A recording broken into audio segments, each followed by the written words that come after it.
terus kemudian aspek biofarmasetika dari sisi anatomi fisiologi manusia, kemudian dari bentuk sediaan, terus juga rute pemberian, terus kemudian kita hubungkan di akhirnya dengan pengaruhnya terhadap nanti kualitas produk farmasi. Jadi nanti kita akan melihat apa sih hubungan biofarmasetika ini terkait dengan kualitas produk farmasi.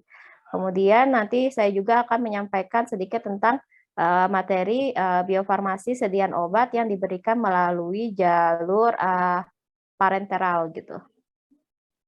Kemudian nanti di termin 2 akan dilanjutkan oleh Ibu Kiki. Kemudian ini literatur yang bisa kalian gunakan ya pada mata kuliah biofarmasetika ini.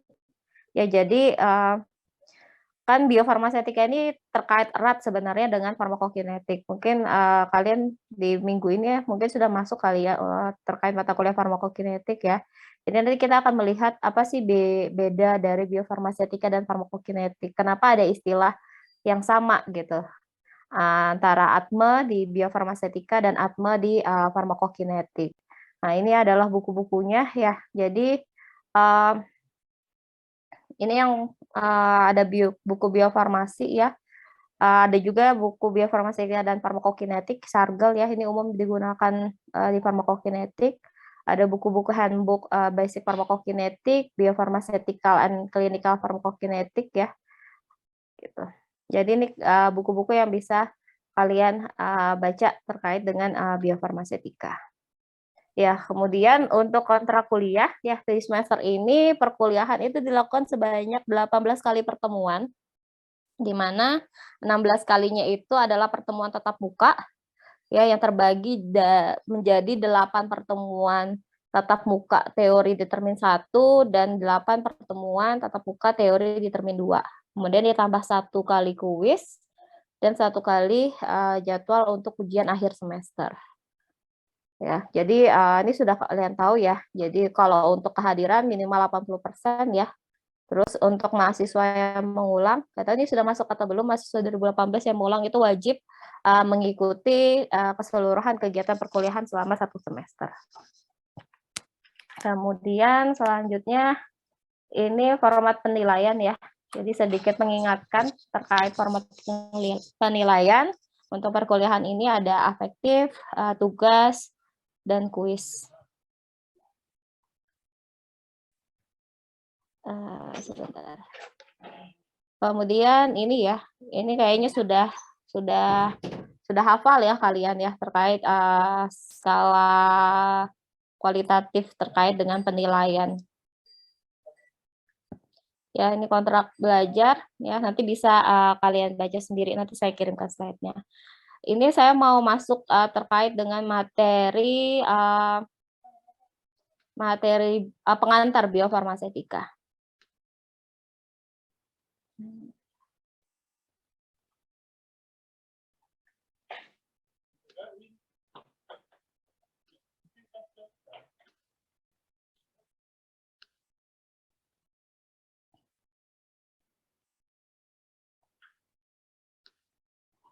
Oke, kita masuk sedikit materi ya terkait dengan pengantar biofarmasetika.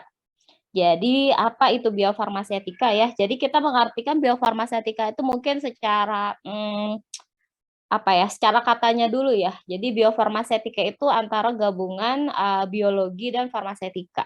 Jadi hubungan antara biologis tubuh yang dihubungkan dengan sifat-sifat farmasetika. Jadi secara keseluruhan biofarmasetika itu adalah ilmu yang mempelajari terkait hubungan antara sifat fisikokimia zat aktif, terus kemudian faktor formulasi sediaan obat, dan juga faktor teknologi pembuatan sediaan obat ya dengan berbagai proses yang nanti akan dialami obat di dalam tubuh atau biologis. Sampai nanti si zat aktif dalam obat tersebut masuk ke dalam sistem peredaran darah. Seperti itu ya.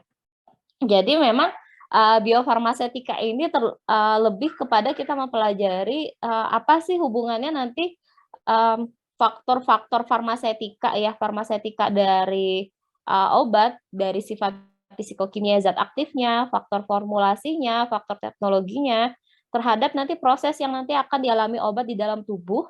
Ya, yang perlu kalian catat adalah sampai saat zat aktif masuk ke dalam sistem peredaran darah, yaitu sampai tahapan absorpsi gitu. Jadi nanti kita mempelajari nih perjalanan obat di dalam tubuh sampai nanti obat tersebut diserap dalam tubuh, diabsorpsi. Ya, jadi nanti kalau di biofarmasetika kita akan lebih sering menggunakan istilah liberasi, disolusi, difusi, transfer, dan absorpsi. Ya, nanti itu akan lebih sering kita bahas di situ.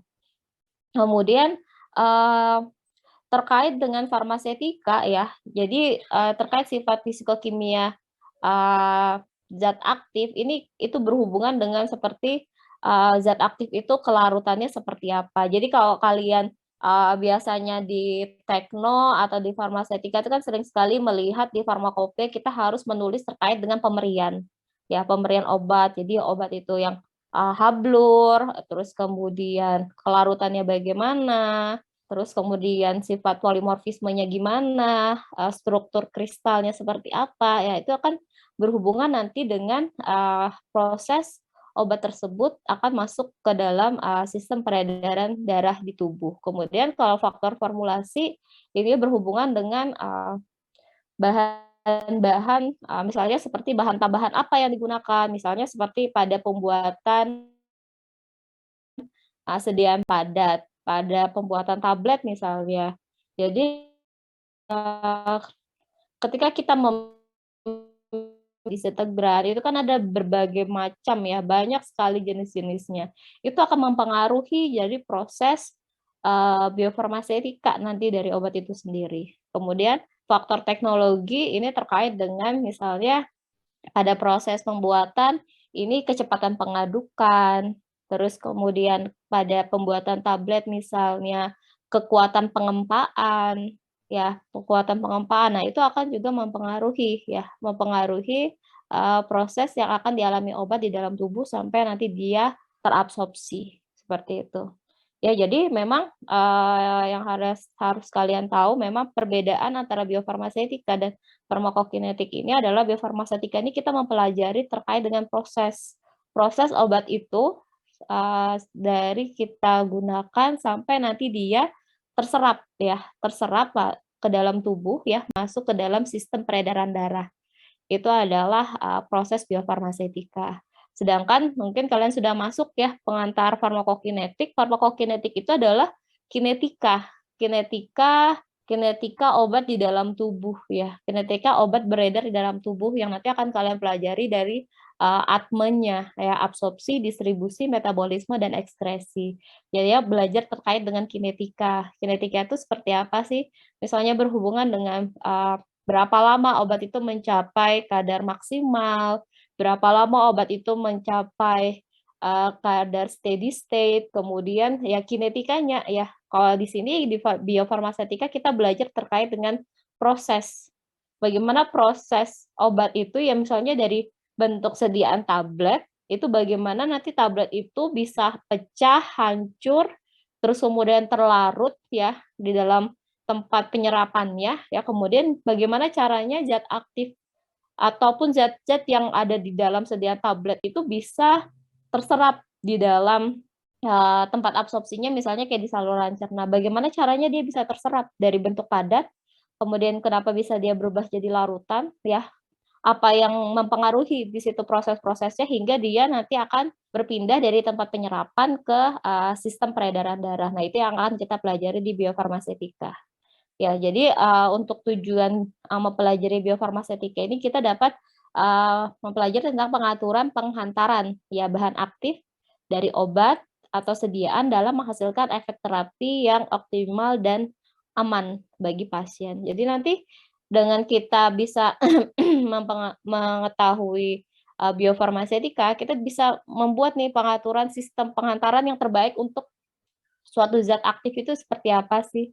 Misalnya seperti, saya contohkan ada suatu zat aktif yang, sifatnya atau pKa-nya rendah atau pKa-nya tinggi gitu, karakteristik fisikokimianya.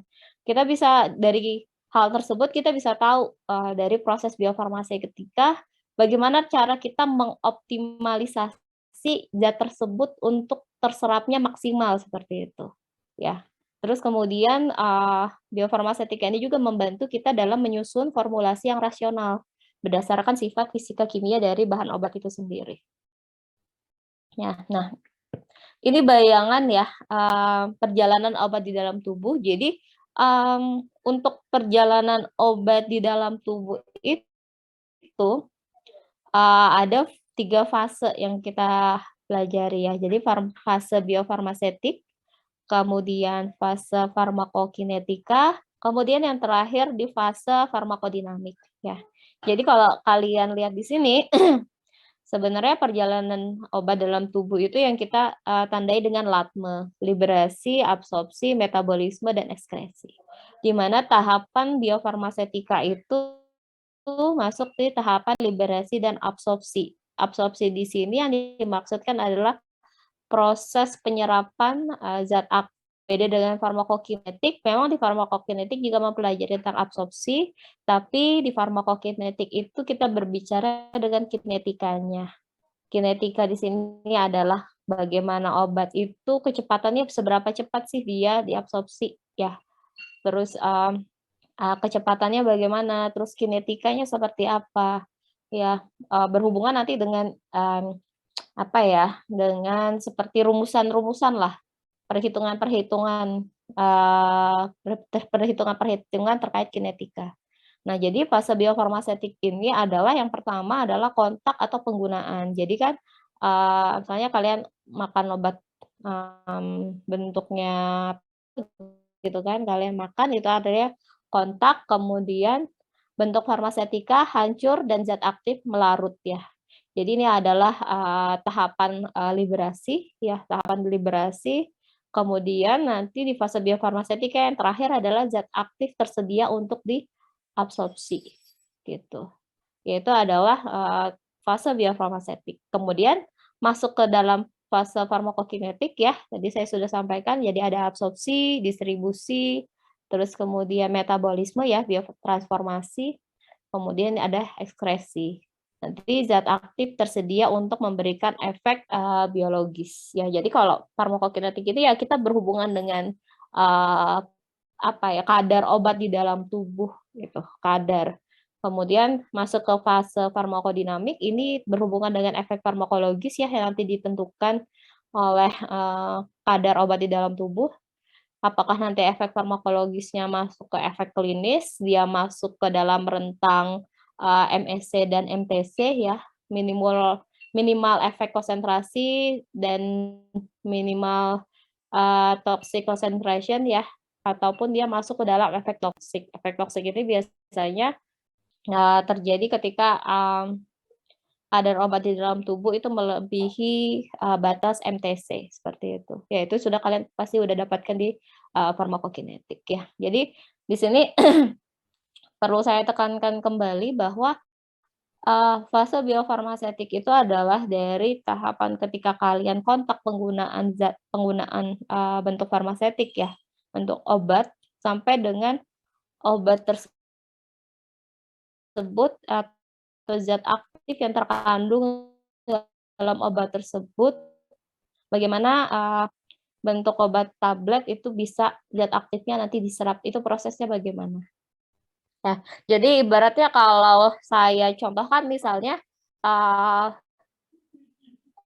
perjalanan nasib obat dalam tubuh ini seperti misalnya kalian perjalanan dari, mau dari Samarinda ke Balikpapan misalnya seperti itu ya. Jadi Samarinda start-nya, Balikpapan adalah tujuannya. Jadi kalau fase biofarmaseutik ini adalah dari tahap kalian mau berangkat, sampai bagaimana, cara kalian untuk bisa mencapai ke Balikpapan. Ya jadi bagaimana kalian berangkat itu apakah berjalan kaki, menggunakan motor, atau menggunakan mobil, atau naik sepeda, atau naik pesawat, jalannya juga apakah lewat jalan tol, atau misalnya lewat jalur, biasa, misalnya seperti itu. Atau misalnya, naik, helikopter, naik kereta, ya, ataupun maupun ya dengan jalur-jalur lainnya. Nah, itu kita pelajari di fase biofarmasetik adalah prosesnya. Proses bagaimana kalian bisa berpindah dari Samarinda ke Balikpapan. Sedangkan kalau farmakokinetik itu bayangannya adalah terkait dengan kinetikanya. Jadi berapa lama waktu yang dibutuhkan dari Samarinda ke Balikpapan, berapa kecepatan rata-ratanya, misalnya, terus kemudian berapa maksimal waktu yang kalian butuhkan untuk mencapai tempat tujuan. Ya, itu adalah fase farmakokinetik. Sedangkan fase farmakodinamik adalah fase ya dari efek farmakologis ketika kalian sampai ke Balikpapan itu kalian dalam keadaan sehat kah, atau luka-luka kah, atau kemudian sakit kah, atau seperti apa, misalnya seperti itu ya. Jadi itu adalah bayangannya. Nah, ini adalah di biofarmasetika kita mempelajari terkait proses, kalau farmakokinetik kalian mempelajari terkait dengan kinetika obat tersebut ya. Jadi kinetika obat tersebut di sini bisa mencapai apa ya, MSC dan MTC ya. MSC itu kadar minimal untuk memberikan efek ya, efek farmakologis, kemudian MTC ini kadar minimal dia mencapai efek beracun atau toksik ya. Jadi ini yang kalian akan pelajari terkait dengan onsetnya, durasinya, waktunya, terus kemudian seberapa lama kalian bisa mencapai konsentrasi yang diinginkan, kadar steady state, kadar maksimal, kemudian durasi ini misalnya terkait apa ya, misalnya kayak obat ya. Jadi farmakokinetika ini kita juga bisa mengetahui bagaimana kita bisa menentukan obat itu bisa diminum seharinya 1 kali, 2 kali, 3 kali, itu akan diketahui di farmakokinetika. Jadi di farmakokinetika ini berhubungan nanti kalian akan menghitung kadar obat di dalam tubuh. Jadi kadar obat di dalam tubuh ini apakah dia masuk ke dalam rentang subterapi, atau potensial subterapi, atau masuk ke dalam kadar terapi, atau kadar potensial untuk memberikan efek toksik, ataupun kadar obat yang akan memberikan efek toksik. Nah, itu yang akan kalian pelajari di farmakokinetika ya. Berbeda dengan tadi yang saya sampaikan di biofarmasetika itu kita mempelajari terkait proses ya, prosesnya bagaimana nanti obat tersebut yang dari bentuk fisiknya kalian lihat, kemudian kok bisa dia terserap di dalam tubuh. Itu bagaimana proses yang akan terjadi di dalam tubuh seperti itu ya. Ini adalah video ya, sedikit video menggambarkan terkait dengan perjalanan obat di dalam tubuh.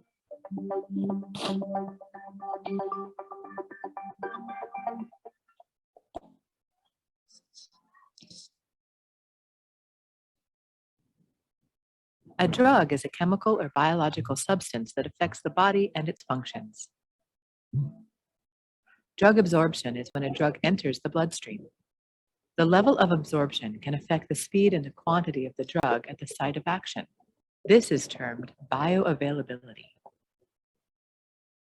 If a tablet releases the drug quickly, blood levels may become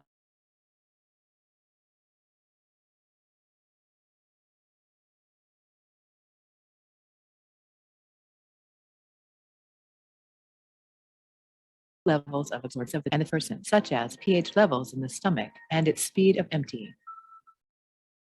Therefore, specific formulations are used to release the drug at the desired speed. Common formulations include tablets, capsules, suppositories, transdermal patches, and solutions.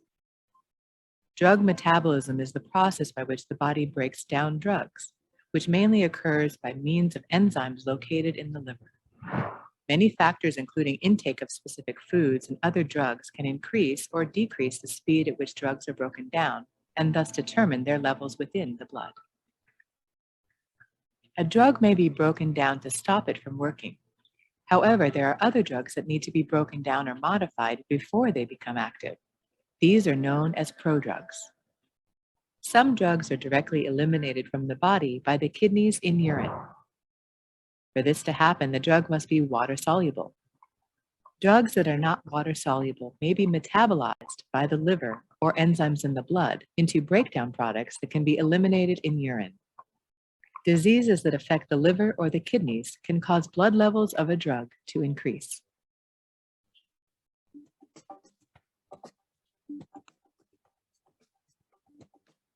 Ya, oke, tadi dijelaskan ya terkait dengan perjalanan obat A di dalam drug is a tubuh ya. chemical Jadi dikatakan di sini bahwa obat itu merupakan satu substansi ya, kimia ya, zat aktif yang nanti kita kemas dalam suatu bentuk farmasetik. Jadi hubungannya nanti adalah obat ini dengan biofarmasetika nanti akan menentukan bioavailabilitas ya, bioavailabilitas dari obat itu di dalam tubuh. Kayak yang dimaksud dengan bioavailabilitas itu adalah ketersediaan hayati. Jadi, seberapa penting kita mempelajari biofarmasetika ini ya terkait dengan proses absorpsi itu adalah apa ya, dari tahapan absorpsi ini ya, ketika kita bisa memaksimalkan proses obat diabsorpsi, maka jumlah obat atau kadar obat yang nanti akan tersedia di dalam tubuh juga akan semakin baik, semakin tinggi ya. Dengan semakin tinggi itu atau mencapai kadar maksimal, maka obat akan bisa mencapai kadar terapinya ya, yang diantara kadar yang tadi sudah saya sebutkan ya, kadar MSC dan MTC ya, kadar ini ya, supaya dia bisa mencapai efek terapi. Jadi penting kita pelajari proses biofarmasetika ini adalah memang biofarmasetika itu proses absorpsi itu merupakan start awal dari obat itu bisa mencapai sistemik ya, terus juga bisa mencapai kadar terapi yang kita inginkan seperti itu ya. Jadi makanya tadi dibicarakan bahwa biofarmasetika itu kita mempelajari hubungan antara farmasetik dan biologi. Proses absorpsi tersebut, apa saja faktor yang mempengaruhi, kita bisa memodifikasi, mempelajari memodifikasi dari sifat-sifat farmasetikanya.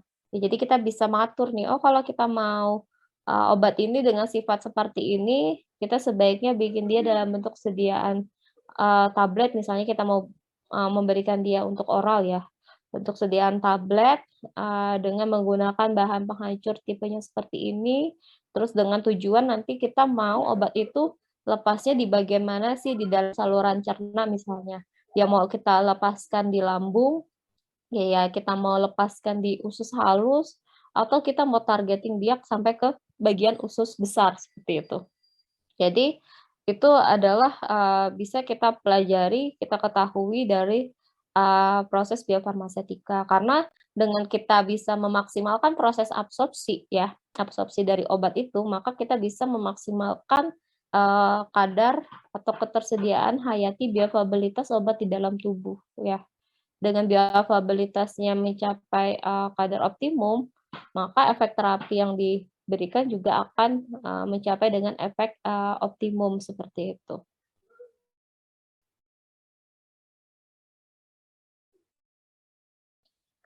Farmasetika. Oke, untuk sampai di sini, apakah ada yang mau ditanyakan ya terkait dengan apa itu si biofarmasetika?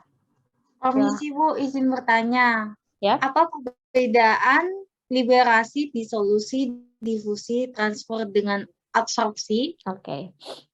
Itu saja? Itu aja Pak. Itu aja Bu. Oke.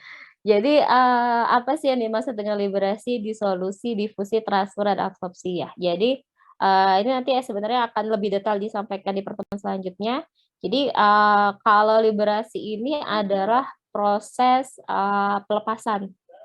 Ya, proses pelepasan. Jadi liberasi ini adalah proses lepasnya zat aktif dari bentuk sediaan farmasetika, misalnya dari tablet ya. Tablet itu kan ibaratnya pembawa ya, mobil. Ibaratnya mobil yang penumpang itu adalah si zat aktifnya. Nah, jadi proses bagaimana si zat aktif ini bisa terlepas dari sistem tablet. Jadi ibarat logikanya adalah bagaimana caranya kalian bisa penumpang bisa keluar dari mobil. itu proses liberasi, lepasnya antara zat aktif dari sistemnya. Kemudian disolusi ya, disolusi itu artinya terlarut ya, proses pelarutan. Ya, jadi nanti ada setelah zat aktif itu terlepas dari pembawanya ya, zat aktif berbentuk padat ya, kalau dia bentuknya padat maka dia harus terlarut terlebih dahulu. Ya, kan tidak mungkin zat aktif itu dalam bentuk padatnya bisa bisa terserap di membran biologis ya. Ibaratnya bayangannya adalah anggap saja membran biologis itu seperti kain ya, yang bisa menyerap ya, dan zat aktif itu pasir lain ya. Jadi harus zat itu harus larut. Kemudian difusi dan transfer ya, difusi itu proses perpindahan ya, sama seperti transfer ya, nanti akan kita pelajari. Jadi nanti ada proses perpindahan. Perpindahan ini terkait dengan bisa perpindahan secara pasif, perbedaan kadar, ataupun secara aktif nanti dibantu oleh sesuatu. Ibaratnya difusi ini adalah perpindahan misalnya dari air dari tempat tinggi ke tempat rendah karena pengaruh gaya gravitasi, ataupun perpindahan air dari tempat rendah ke tempat tinggi mungkin dipengaruhi oleh adanya tekanan tertentu seperti itu.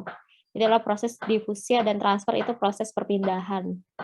Jadi nanti perpindahan si zat aktif ini dari tempat dia terserap ya, tempat dia akan terserap ya, sampai berpindah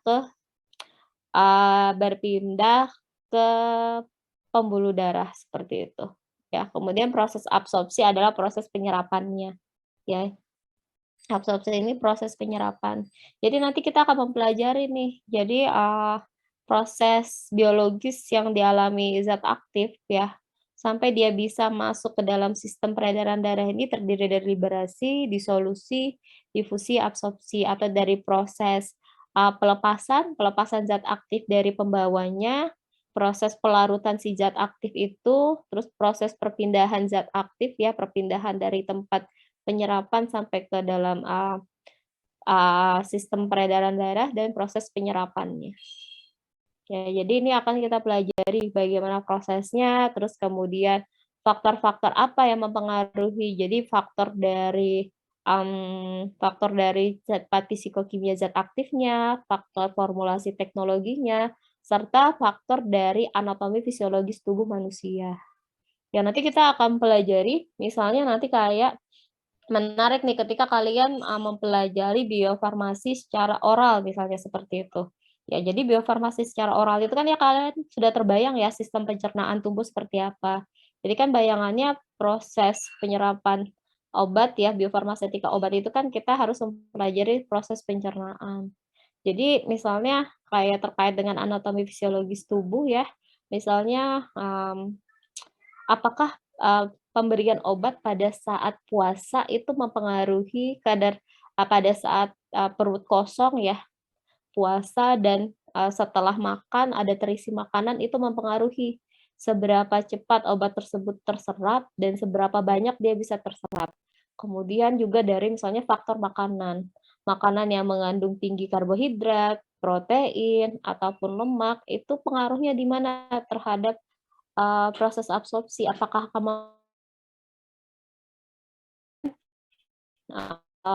faktor formulasi teknologi misalnya ada, kita lihat nanti misalnya tablet utuh yang dimakan, terus kemudian tablet yang dimakannya kita hancurkan terlebih dahulu, itu pengaruhnya seberapa besar sih terhadap proses absorpsi.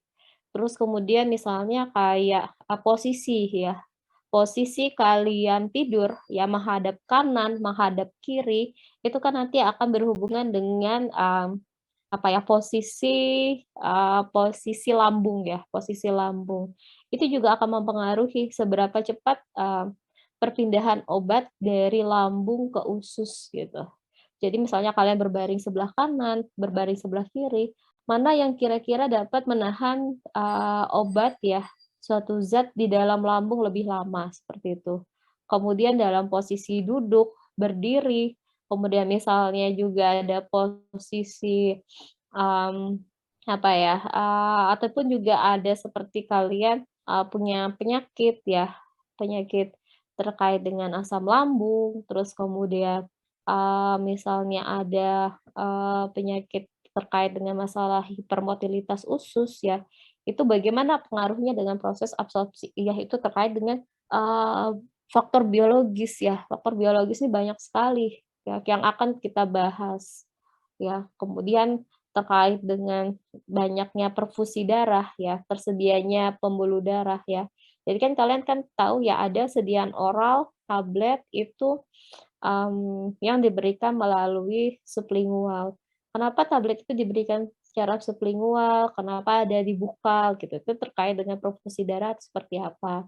Terus kemudian misalnya terkait dengan pemberian sediaan tetes mata, kemudian sediaan yang diberikan melalui kulit, ataupun sediaan yang diberikan oleh rektal ya, melalui jalur rektal, ya itu faktor biologisnya tuh seperti apa gitu. Kalau kulit terkait dengan, mmm, misalnya pengelupasan, lapisan kreatin dari kulit, kemudian, adanya penempelan plester atau, apa ya, kalau istilahnya itu, transepidermal, eee, apa ya, kadar air di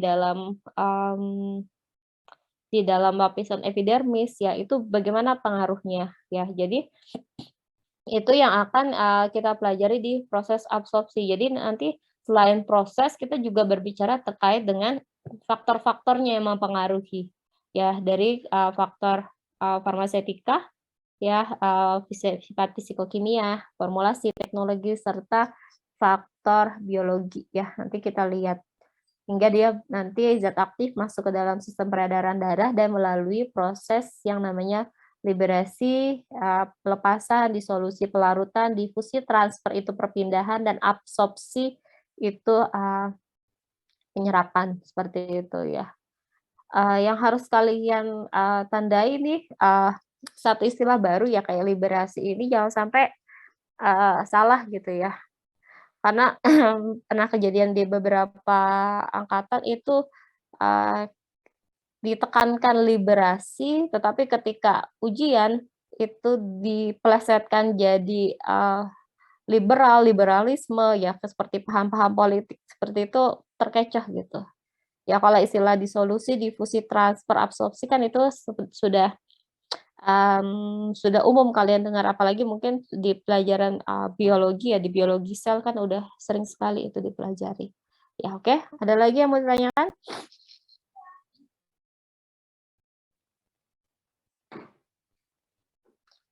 Ya jadi untuk, pertemuan ini kita baru, masuk ke pengantar ya. Jadi setidaknya di pertemuan ini, kalian bisa tahu, apa perbedaan ya, perbedaan utama antara, biofarmasetika dan farmakokinetik gitu. Supaya nanti kalian tidak, apa ya, tidak, confuse ya atau bingung terkait dengan, kedua mata kuliah ini. Karena kan di semester ini kalau tidak salah ada farmakokinetika dan ada, biofarmasetika. Jadi, kalian sudah harus tahu batasannya ya, batasan, yang dimaksud dengan biofarmasetika itu kita mempelajari apa, farmakokinetika itu kita mempelajari tentang apa. Jadi itu, ada batasannya gitu, ya. Oke. Sampai sini ada lagi yang ditanyakan?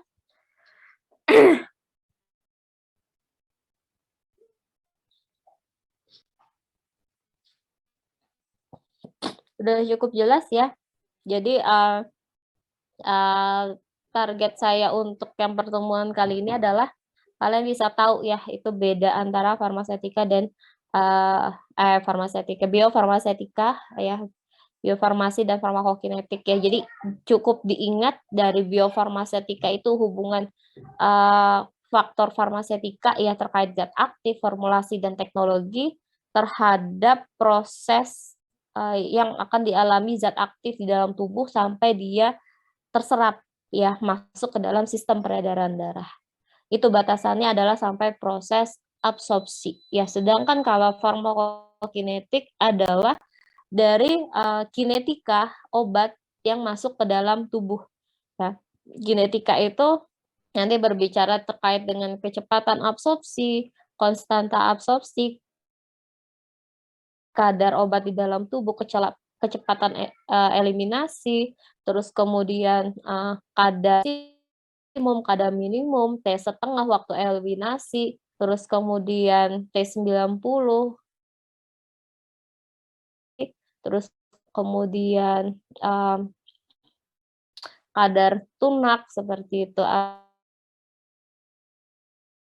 apa ya, waktu paru eliminasi, ya kinetika yang akan dipelajari berbeda dengan biofarmasetika, kita mempelajari tentang proses dan faktor-faktor apa saja yang mempengaruhi obat tersebut sampai dia bisa terserap dan masuk ke dalam sistem peredaran darah. Ya, itu bedanya ya. Jadi berbeda antara kinetika dan biofarmasetika ya. Biofarmasetika kita mempelajari tentang prosesnya seperti apa, faktor yang mempengaruhi apa saja dari segi formulasi, dari segi farmasetiknya, dari segi biologisnya. Sedangkan kalau farmakokinetik itu kalian berbicara tentang kinetika, dan kinetika itu erat hubungannya dengan perhitungan. Ya, perhitungan bagaimana menghitung kadar obat di dalam darah, kadar obat misalnya di dalam urin, kadar obat misalnya di dalam feses seperti itu, atau kadar obat di dalam misalnya material lain yang ada di dalam tubuh seperti itu ya. Itu adalah farmakokinetik ya. Oke, jika sampai sini tidak ada yang mau ditanyakan ya, saya rasa sudah cukup jelas ya kalian untuk bisa memahami perbedaan antara biofarmasetika dan farmakokinetik ya. Nanti untuk slide akan saya kirimkan ke cutting-nya ya, biar kalian nanti bisa baca-baca. Nanti untuk di pertemuan minggu depan, kita akan berbicara tentang membran biologis ya. Membran biologis, terkait membran biologis ini adalah tempat terjadinya proses penyerapan. Jadi itu kalian penting sekali harus tahu bagaimana karakteristik membran biologis. Nah, terus hubungannya dengan juga proses biofarmasetika. Nanti kita pelajari tentang liberasi, distribusi, disolusi, transfer, dan absorpsi. Ya, itu nanti akan kita pelajari di minggu depan. Oke, saya rasa cukup ya untuk perkuliahan hari ini, karena kan sampai jam berapa di sana, jam 5:30 ya. Di sini saya kebetulan karena posisi saya sedang studi S3 ya, saya di Jawa Barat ya, jadi beda 1 jam kalian di sana sudah 5:30, di sini saya ya hampir jam 4:30 sore gitu ya. Oke, saya cukupkan ya perkuliahan hari ini ya. Semoga perkuliahan hari ini setidaknya bisa kalian mendapat sedikit bayangan terkait dengan mata kuliah yang nanti kita akan pelajari ya di 1 semester ini. Ya, jadi nanti jika ada yang mau ditanyakan, misalnya terkait materi minggu ini ya, bisa ditanyakan ke minggu depan juga tidak apa-apa. Oke, saya cukupkan pertemuan hari ini. Terima kasih atas kehadirannya ya. Selamat sore, selamat belajar, selamat beristirahat ya.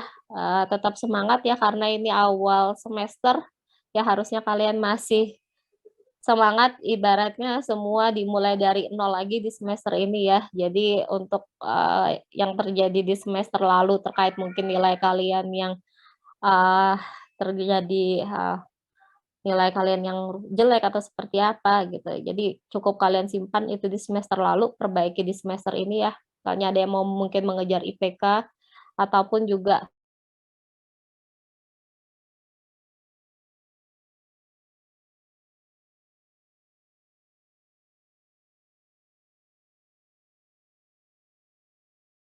sudah persiapan bagi salah satu bayangan lah TA seperti apa yang akan bisa kalian ambil ya. Oke, terima kasih atas kehadirannya. Saya cukupkan. Salam sehat selalu untuk kalian. Salam untuk keluarga ya. Jaga kesehatan. Bu. Oke, saya tutup. Wassalamualaikum warahmatullahi wabarakatuh. Selamat sore. Waalaikumsalam. Terima kasih banyak.